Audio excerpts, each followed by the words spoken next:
जय माता दी साथियों, कैसे हैं आप सब। माता रानी की कृपा आप पर, आपके परिवारजनों पर सदैव बनी रहे, इसी कामना के साथ एक बार फिर से आप सबका स्वागत है, अभिनंदन है हमारे चैनल आस्था की शक्ति में। तो साथियों, आज की वीडियो में हम आपको सुनाने जा रहे हैं जीवित पुत्रिका व्रत की कथा, जिसे ज्वितिया व्रत भी कहा जाता है। और ये व्रत 25 सितंबर को रखा जाने वाला है। अश्विन मास की जो अष्टमी होती है, श्राद्ध पक्ष की अष्टमी, उस दिन इस व्रत को रखते हैं। सभी माताएं बहनें अपनी संतानों की दीर्घायु के लिए इस व्रत को रखती हैं। ये निर्जर व्रत होता है। तो इस व्रत में कथा को पढ़ना थोड़ा सा मुश्किल हो जाता है, इसलिए हम ये वीडियो आपके लिए अपलोड कर रहे हैं। तो जीवित पुत्रिका व्रत की कथा आप श्रवण कीजिए।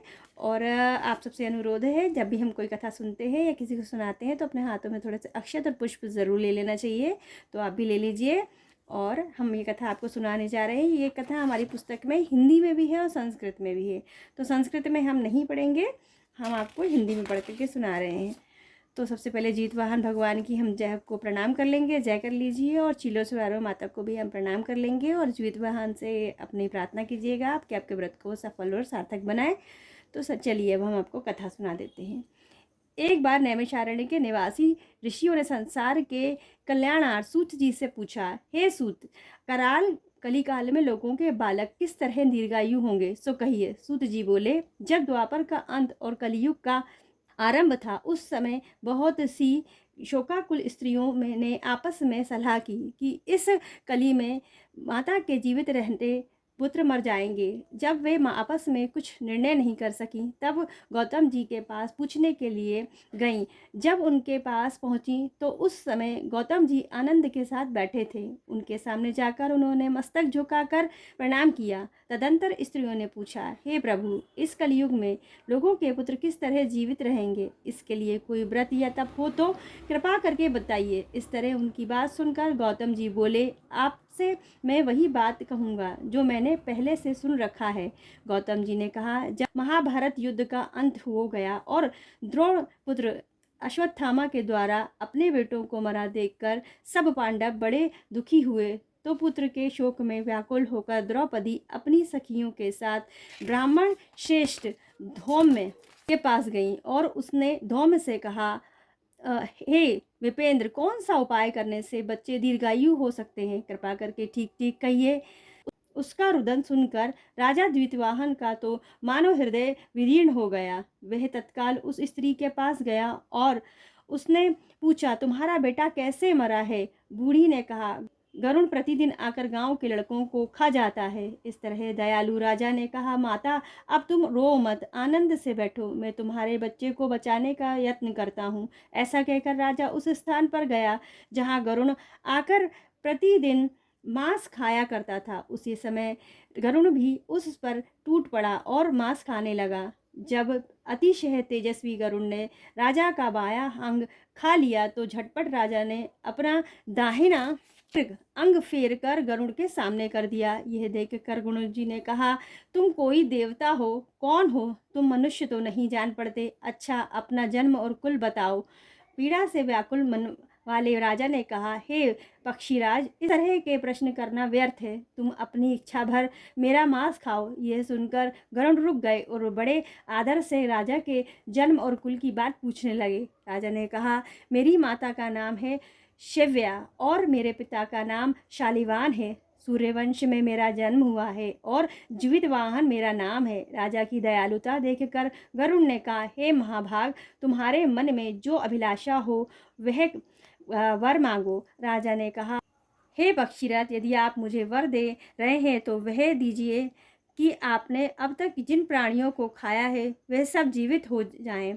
हे स्वामिन, आपसे कहा, आप यहाँ बालकों को ना खाएं और कोई ऐसा उपाय करें कि जहाँ जो उत्पन्न हो वे लोग बहुत दिनों तक जीवित रहें। धौम्य ने कहा, पक्षीराज, गरुड़ राजा को वरदान देकर स्वयं अमृत के लिए नागलोक चले गए। वहाँ से अमृत लाकर उन्होंने मरे मनुष्यों की हड्डियों पर बरसाया। ऐसा करने से सब लोग जीवित हो गए जिनको कि पहले गरुड़ ने खाया था। राजा के त्याग और गरुड़ की कृपा से वहाँ वालों का बहुत कष्ट दूर हो गया।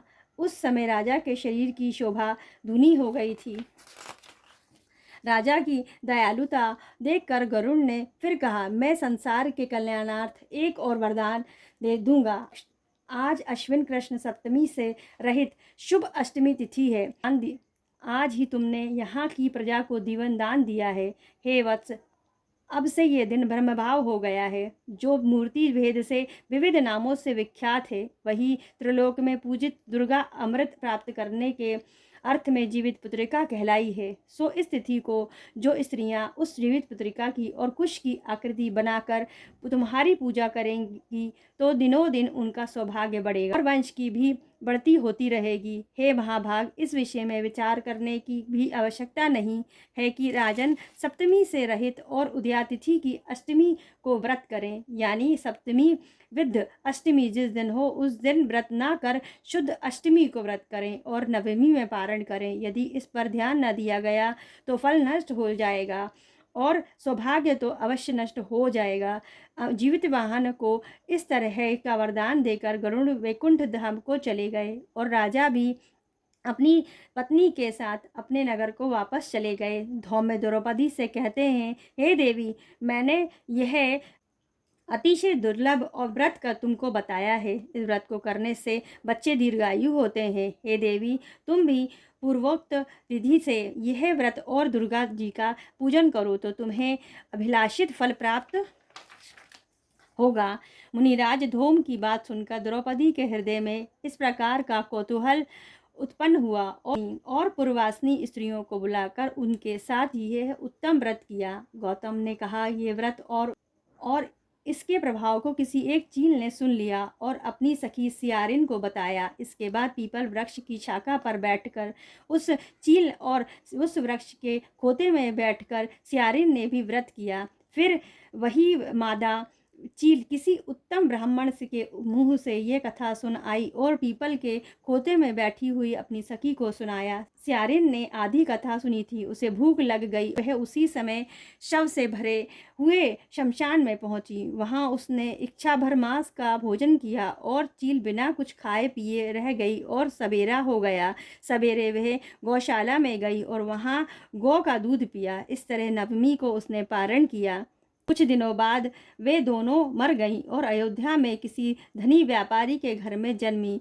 संयोग से उन दोनों का जन्म एक ही घर में हुआ और जिसमें सियारिन श्रेष्ठ हुई और चील छोटी। वे दोनों सभी शुभ लक्षणों से युक्त थीं, इसीलिए बड़ी लड़की काशीराज के और छोटी उनके मंत्री के साथ घाय प्रत्यय अग्नि के सामने विधि पूर्वक बेवाई गईं।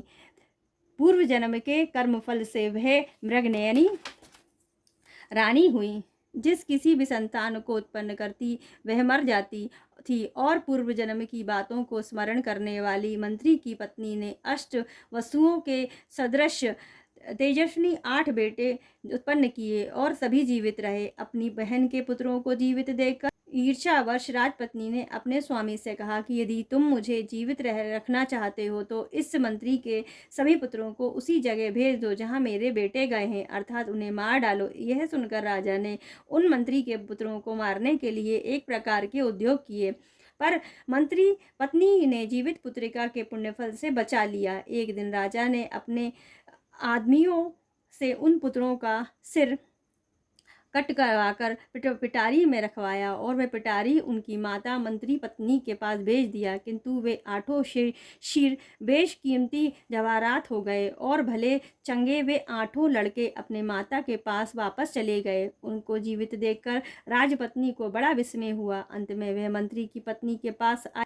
उसने पूछा, बहन, तुमने कौन सा व्रत ऐसा पूर्ण किया था जिससे बार बार मारे जाने पर भी तुम्हारे बेटे नहीं मरते? इस पर मंत्री की पत्नी ने कहा, पूर्व जन्म में मैं चील थी और तुम सियारिन। हमने और तुमने साथ साथ जीवित पुत्रिका का व्रत किया था। तुमने व्रत के नियमों का भली भांति पालन नहीं किया था और मैंने किया था। इसी दोष से ही बहन तुम्हारे बेटे नहीं जीते हैं। ओ राजरानी, अब तो तुम उस जीवित पुत्रिका व्रत को करो तो तुम्हारे बेटे दीर्घायु होंगे। मैं तुमसे सच सच कह रही हूँ। उसके कथनानुसार रानी ने व्रत किया, तभी से उनके कई बेटे सुंदर और दीर्घायु होकर बड़े बड़े राजा हुए। सूत जी कहते हैं कि सब प्रकार का आनंद देने वाला मैंने ये दिव्य व्रत बतलाया है। स्त्रियां चिरंजीवी संतान चाहती हों तो विधि पूर्वक ये व्रत करें। इति व्रत कथा समाप्त।